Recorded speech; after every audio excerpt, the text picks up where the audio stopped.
All right. Well, I would like to welcome everybody back to the Libraries and Weight Rooms podcast. My name is DJ Ligori, and this is the show where we talk about mental and physical fitness. And today we have a very special guest on the show. She is a member of CrossFit Gasper. She's been in the CrossFit world for 3 years now. And when asked about mental fitness, she explained mental fitness as a daily commitment. It's not a straight path, which I completely agree with that. And there will be some good days, there will be some bad days, and it's about preventing the bad days from taking over, and it's about finding that journey back to a better place. So, without further ado, I would like to welcome Lia Ward to the show. Hi. How are we doing today, Lia?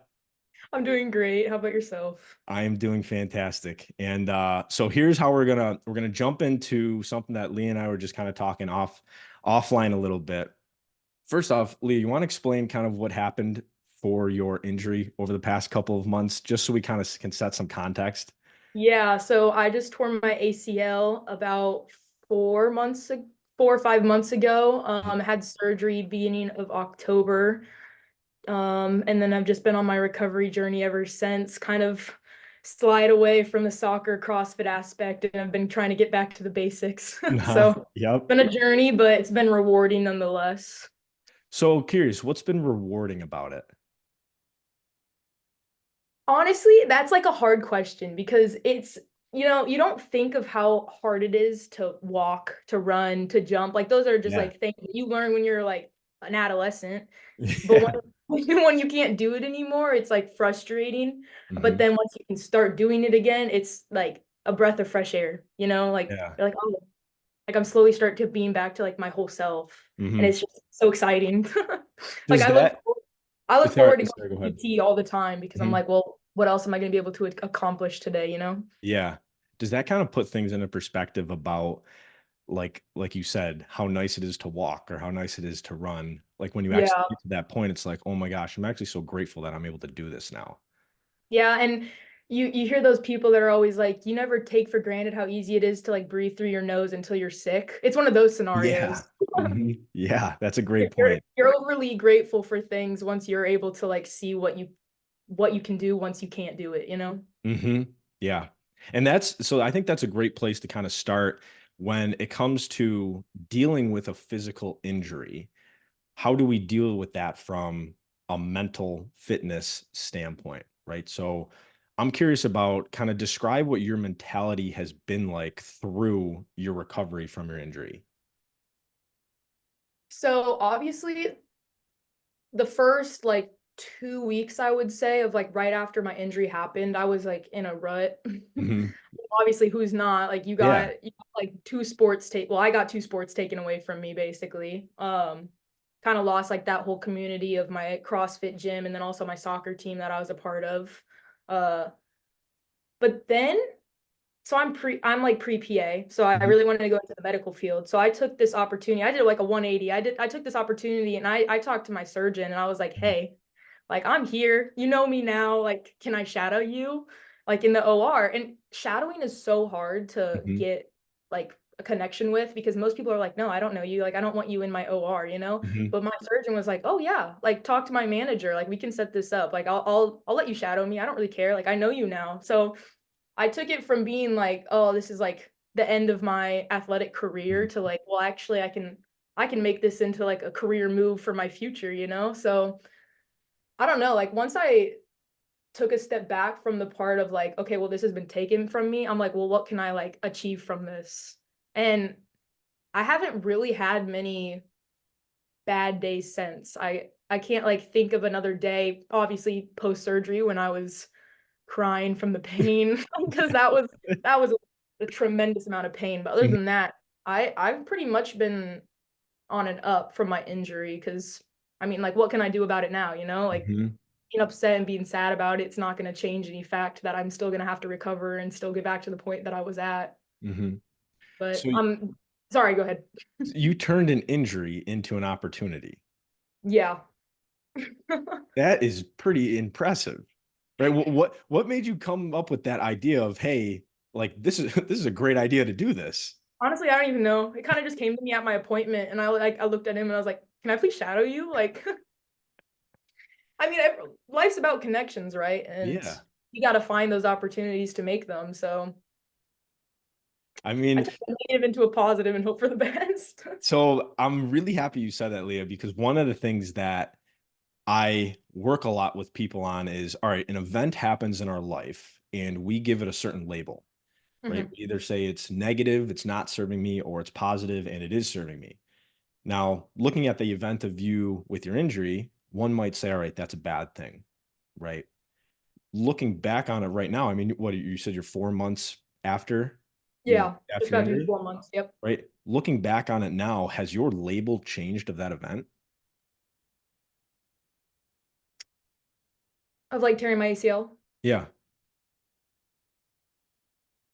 Mm, I don't know, because I mean, I believe that everything happens for a reason, Hmm. and since this is my third year in college and I'm getting really close to applying to PA schools and everything, like I've definitely felt a lot busier with all of the extracurriculars and stuff that I've been doing. Hmm. So I mean, it has been helpful in that standpoint that I've haven't had to balance two sports plus my extracurriculars plus work plus school, like all of this stuff. Like it's definitely opened up a lot of A time. lot of So time. I, Yeah. I don't have to be as stressed, but I don't know, like also at the same time I was supposed to be captain for my soccer team. I was just starting to get like a lot more competitive in my CrossFit journey.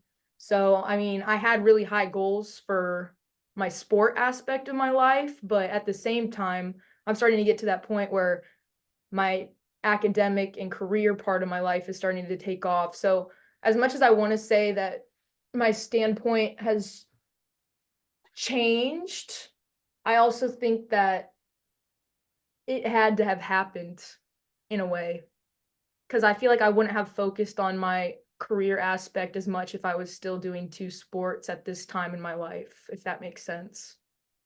Wow. So you're looking at it now as, so you believe things happen for a reason, Mhm, right? So that happened for a reason to help shift your focus back on or onto in a different light your career. mhm. And I mean, I still work out as Yeah. often as I can at the gym, just doing free weights and Mhm. stuff, but from the competition aspect and like the team sports aspect, I've definitely had to take a step back and be like, okay, well, I was focusing. I've played sports my whole life, and that's always been like my main focus. And it's more of like, who am I without sports? Because I mean, sports isn't always going to be there. Like Mhm. soccer was going to be over for me in about a year and a half, anyways. Like Mhm. what was I going to do once that ended? You know, like I kind of had to change paths quickly, be like, okay, well, ended now. Yeah. What am I going to do? That's such a refreshing perspective to look at it because Yeah. it's I've seen the what is it, the NCAA commercial where it's like 99% of us are going pro in something besides sports, Hmm. right? Something like that, where you're going pro now in other pieces of your life, right? And Yeah. that's just what it is. So I'm curious as to throughout this whole journey, just because I mean, just the way you've kind of described this, so many things have happened from like your mentality, right? The way that you're just deciding to look at this. What have you found to be one of like the greatest lessons that you found within yourself?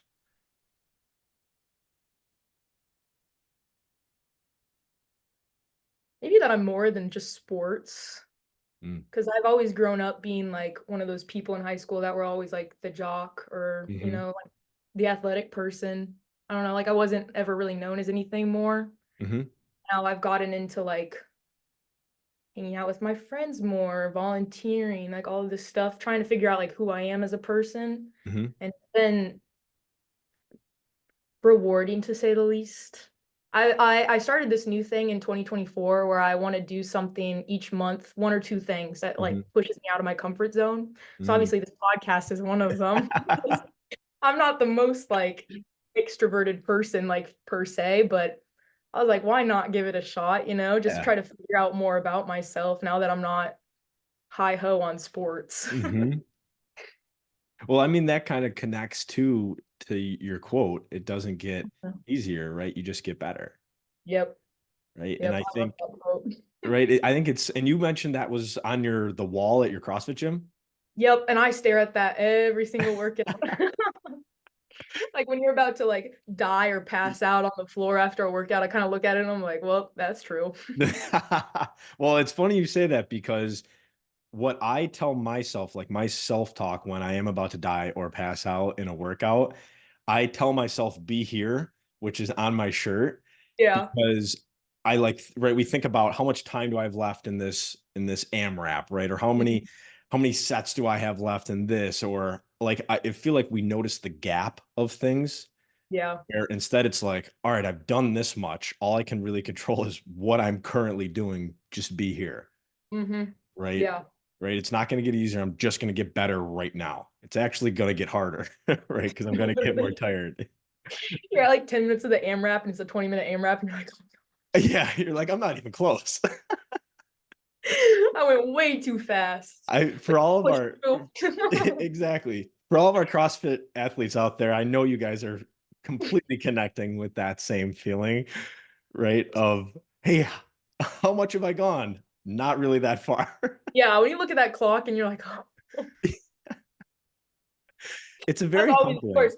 But when you're injured and you think back on it and you don't have the opportunity to feel that way anymore, you kind of are like, well, kind of want to go back to it. I mean, that's Yeah, what isn't brings you back to the workout every single day, the community and also just the it? feeling of accomplishing a hard workout like that.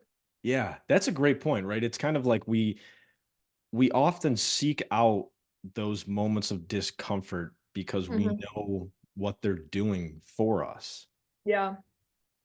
right? Like if we aren't actively looking for comfortable things, we're actively looking for uncomfortable things. Hmm.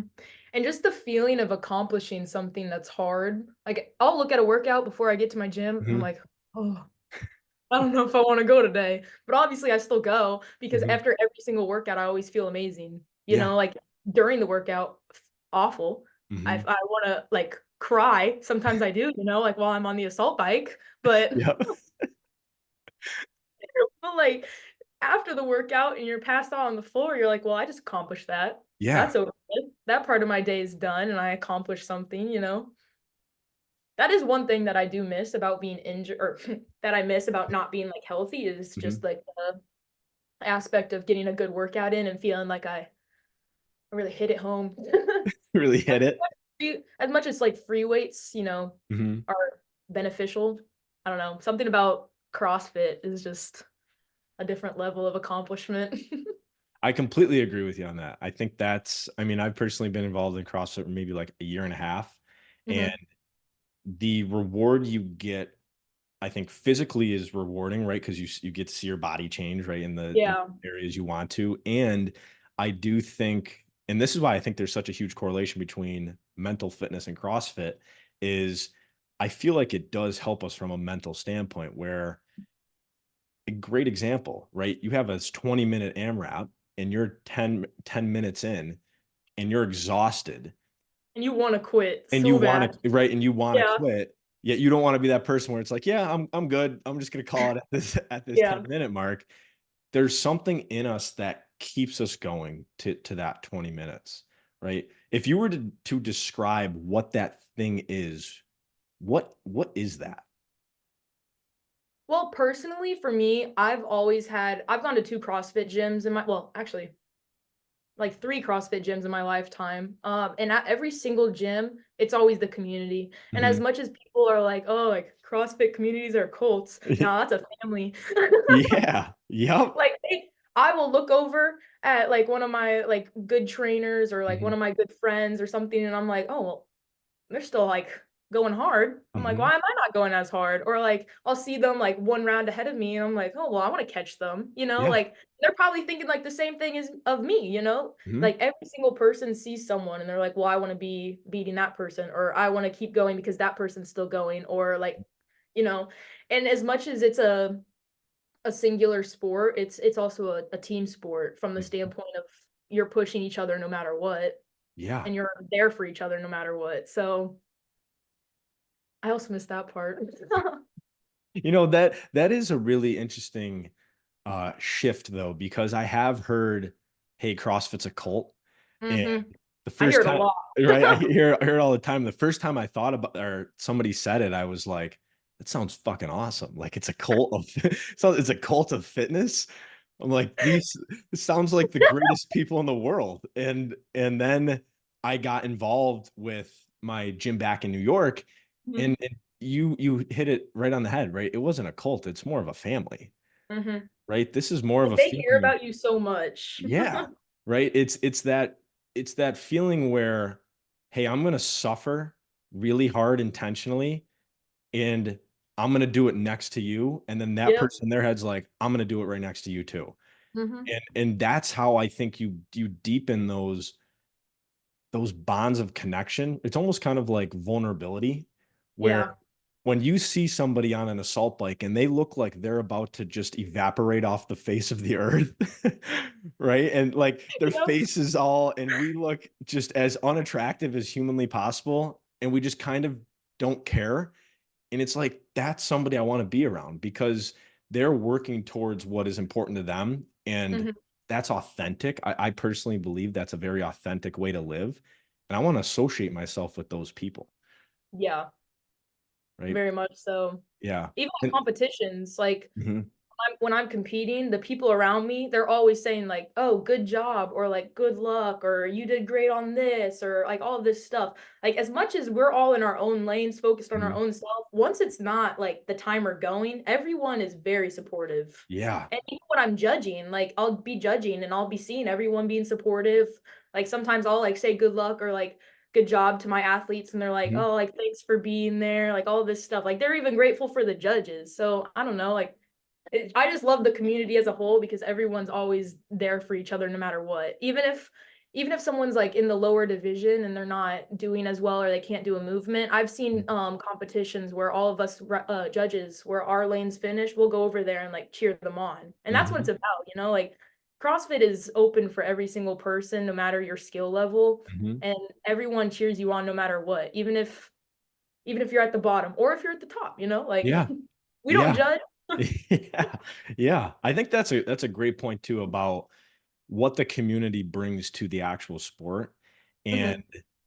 it really is a feeling of these people actually care about me kind of getting better, right? It Yeah. doesn't feel like an LA Fitness or a Gold's Gym. No offense to LA Fitness or Gold's Gym and all those people out there, right? But it's just it's a different environment. And one of the things that I wanted to hit on too was you mentioned how your father was Mm. one of your best supporters and part of that community, right, pushing you forward. So I'm curious because I have my father is one of my greatest supporters too, one of my biggest cheerleaders. And Mhm. I was curious as to how has your father helped you manage challenge in your life?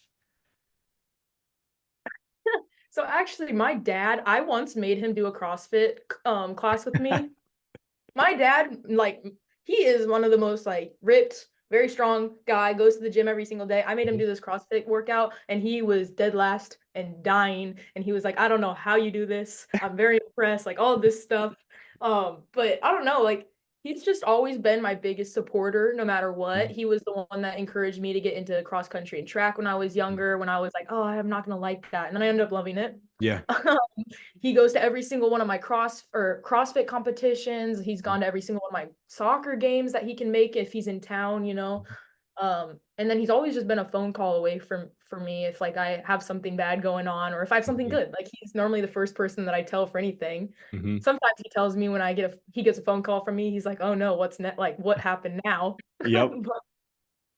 But I don't know, he always picks up. He's always Mhm, there, and I'm just very grateful to have someone that's supportive like that in my life. mhm. Yeah. So I'm curious, what was the workout that he did? It was like a running workout with cleans, I'm pretty sure. Yeah. Not a cardio person. So the fact that he was running 800s within like an AMRAP, he was like Yeah. not happy. It really is. So that is, I completely know that feeling because I played college football and I remember the first time walking into a CrossFit gym, I was like, oh, I'm gonna torch this workout, right? Yeah. And it was like there were chin ups or Oh, pull-ups, and I yeah. was doing them all strict. Uh-huh. And everyone else is kipping them. Yeah, they're all kipping, and I'm like, "What the hell is everybody doing with these pull-ups? Like, you guys are doing them all wrong." And then they're like, "No, Yeah. you're doing them wrong." And then it was just this completely different shift of, "Oh, this is the way that this is the culture, right? This Mhm. is that family piece." So So I think shout out to all those dads out there, right, who Yeah. support their their sons and their daughters in their own pursuits, right, whatever it might be. It's more valuable than we may ever even be able to define sometimes, Mhm. right? Yeah, It's he's also been the one that's always been like, never quit something that you've started. And I've stuck to that within my daily life and also obviously my workouts. Like that's Mhm. the one of the reasons why I don't quit when it's a 10-minute or a 20-minute AMRAP and I'm at 10 minutes because I'm like, okay, like don't quit something you've started. Like why start something if you're gonna quit it, you know? You gotta follow through. No Exactly. matter how hard it is. You You gotta know, see the ends. that's that's such an interesting don't quit something if you're going to start it, right? Yeah. If somebody was considering quitting something, Mhm. how would you coach them through that belief? That's kind of hard. I mean, because personally, I believe that that is genuinely something that you have to grow in your mentality. Mhm. Obviously, we're not born with the mentality like, oh, finish something, because then there wouldn't be quitters in the first place, you Yeah. know? Mhm. I would just say start with small challenges and work your way up to bigger ones. Like, obviously, you're not starting at an RX level competition. You're starting at like the beginner or intermediate level and you're working your way up. Like, those workouts, as much as they're hard, they have like nowhere near as much gymnastic skills or like heavy as Mhm. weights. But you start somewhere, you see if you like it, and then you progress your way up. Some people don't progress their way up, and that's perfectly fine. Like, you keep at Mhm. the level that you want to keep at as long as you're continuing doing it, you know? Mhm. Yeah. I love that idea too, because that also removes pressure from that person to try Mhm. and be somebody that they're not. Yeah. Right. And I think CrossFit does a really good job of saying, hey, here's the prescribed workout and here's the 10 other scaled versions of it. Exactly, like, Right. CrossFit's for everyone, as much as people don't understand that because they're only watching the CrossFit Games or they're seeing, like, Tia Toomey, Yeah. like, they're like, "Oh my goodness, like, these beasts," and I'm like, Yeah. "Hold up, like, you don't have to be a beast." I started Yes. CrossFit at 18, I was like this little twig who played soccer and, like, did running, you know, and now I'm over here, like, slowly getting my Mhm. way up there, Yep. but definitely nowhere near, like, the games level athletes, but it's still, like, the progress gets you towards that if that's what you want to achieve, you know? Mhm. I can see so many people who listen to this who think CrossFit is a cult just being like, "Oh my gosh," like just hating on everything we're talking about. And Yeah. frankly, it's just kind of like that's okay, right?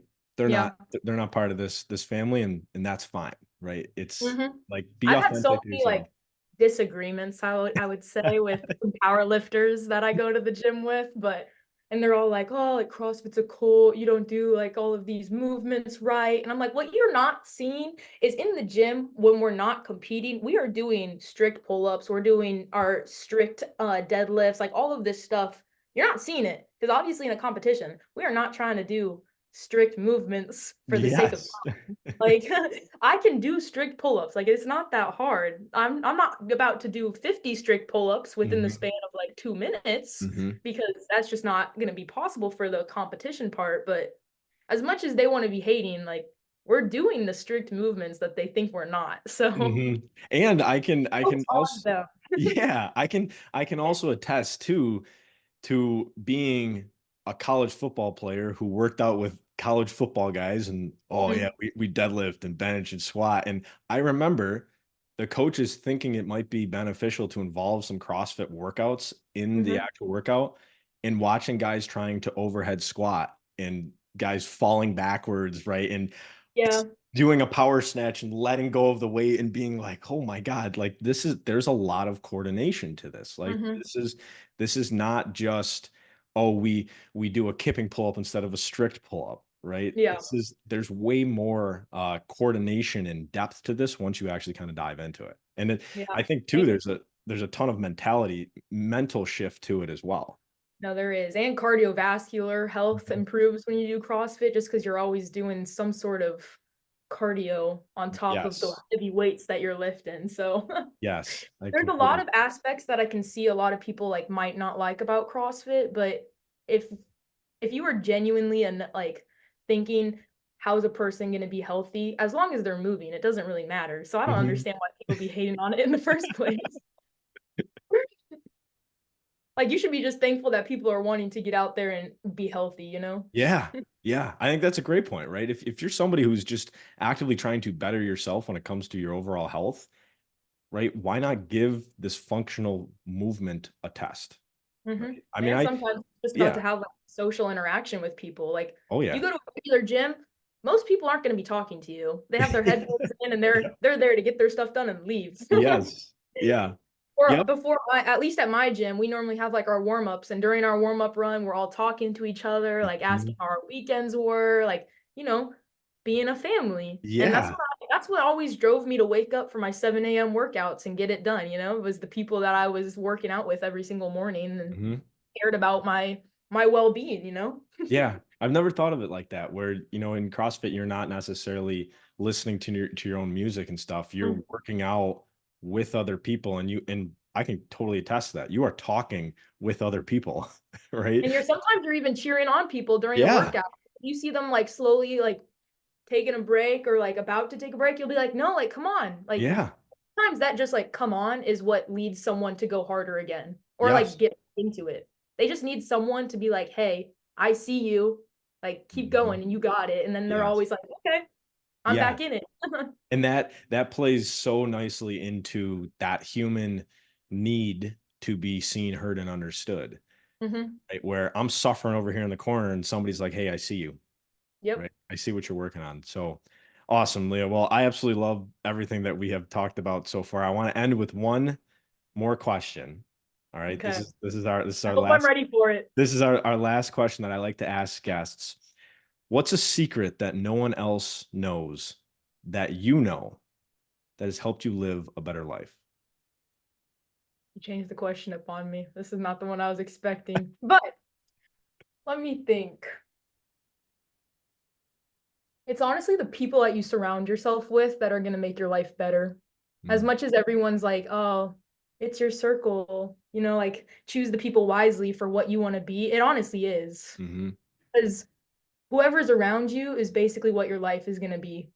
mm. It's as simple as that, honestly. Like, if you're around people who don't wanna be better, who people who aren't motivated, people who aren't gonna be going out there and getting after it every single day, neither are you.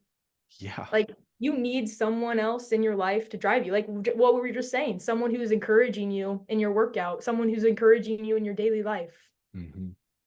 And as hard as it is to think about that, because obviously you might like the people in your life, if they're not bettering you, then what's the point of having them around, Mm.